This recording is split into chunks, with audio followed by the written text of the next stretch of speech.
Assalamualaikum warahmatullahi wabarakatuh. Saya Siti Nur Afifah dari kelas 10 Akuntansi 1. Di sini saya akan memaparkan materi mengenai sejarah Kerajaan Majapahit. Sejarah Kerajaan Majapahit. Kerajaan Majapahit adalah kerajaan terbesar dan paling sukses yang pernah menyatukan hampir seluruh Nusantara. Kerajaan Majapahit dibangun di atas kekuatan maritim dan perdagangan yang maju di bawah Hayam Wuruk dan patihnya Gajah Mada. Sumpah Palapa yang dicetuskan Gajah Mada sangat terkenal dan berisi tekadnya untuk menyatukan seluruh Nusantara di bawah Majapahit. Majapahit sendiri merupakan kerajaan bercorak Hindu, Buddha terakhir di Nusantara, sebelum digantikan Demak yang bercorak Islam. Majapahit berdiri selama 234 tahun, mulai dari tahun 1293 sampai 1527, dengan pusat pemerintahan di Mojokerto, Jawa Timur. Berdirinya Kerajaan Majapahit. Sejarah berdirinya Majapahit diawali dengan kejatuhan Kerajaan Singasari saat berada di puncak kejayaannya. Seorang bupati gelang-gelang bernama Jaya Katuang berniat menyerang Kerajaan Singasari. Saat itu Kerajaan Singasari dipimpin oleh Raja Kertanegara. Penyerangan itu menyebabkan Kertanegara tewas. Melihat hal itu, Raden Wijaya, menantu Kertanegara, menyelamatkan diri menyeberangi Selat Madura. Ia meminta bantuan Arya Wiraraja, penguasa Sugenep, dan memanfaatkan kedatangan pasukan Mongolia untuk menyerang Jaya Katuang. Jaya Katuang pun berhasil dikalahkan. Raden Wijaya 1293 sampai 1309. Raden Wijaya kemudian mendirikan Kerajaan Majapahit pada tahun 1293. Raden Wijaya dinobatkan sebagai raja pertama dengan gelar Prabu Kertarajasa Jayawardana. Ia memimpin selama 16 tahun sebelum akhirnya meninggal pada tahun 1309. Masa awal Majapahit I.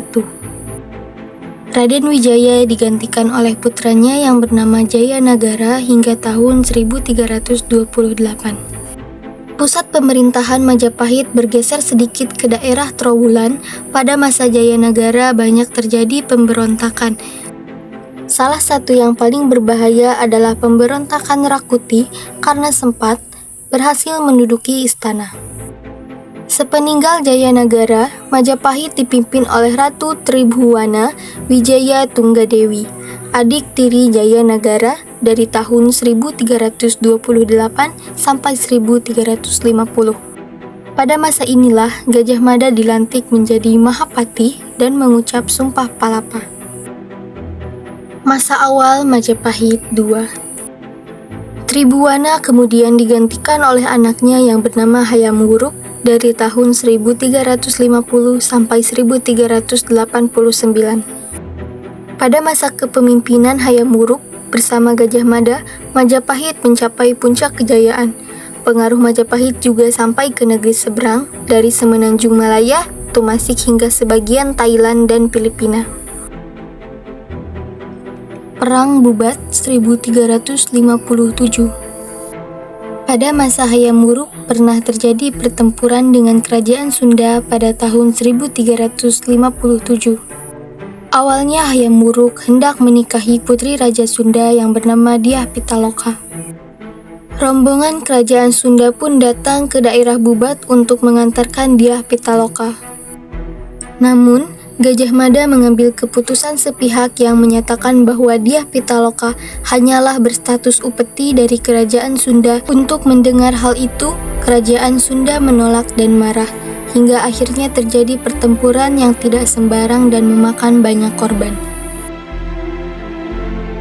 Masa kemunduran Majapahit.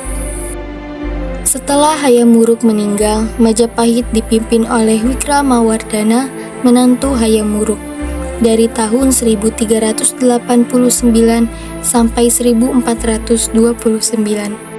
Keputusan ini ditentang oleh Bre Wirabumi, putra Hayam Wuruk sendiri. Akhirnya, terjadilah perang saudara yang disebut dengan Perang Paregreg pada tahun 1404. Perang ini menyebabkan banyak kerugian, banyak daerah kekuasaan Majapahit di luar Jawa yang melepaskan diri. Kejayaan Majapahit pun berangsur menurun sejak saat itu. Sepeninggal Wikramawardhana, Majapahit dipimpin oleh putrinya Ratu Suhita. Karena Ratu Suhita tidak memiliki putra mahkota, ia kemudian digantikan oleh adiknya Kertawijaya atau Brawijaya I. Setelah itu, Majapahit silih berganti dipimpin oleh Brawijaya II sampai Brawijaya VII. Saat itu, Majapahit mengalami krisis ekonomi dan perseteruan politik. Ditambah lagi dengan berdirinya Kesultanan Demak sebagai pusat kekuasaan baru di Jawa. Demak didirikan oleh Raden Patah, putra dari Brawijaya. Majapahit akhirnya benar-benar runtuh setelah diserang oleh Kesultanan Demak sebanyak 2 kali. Peninggalan Candi. Cukup banyak bangunan peninggalan kerajaan Majapahit, di antaranya Candi Tikus dan Gapura Bajang kerajaan Majapahit juga meninggalkan prasasti, seperti Prasasti Kudadu dan Prasasti Canggu. Sementara kisah masa kejayaan dan jalannya pemerintahan Majapahit tertulis dalam kitab Negara Kertagama karya Empu Prapanca.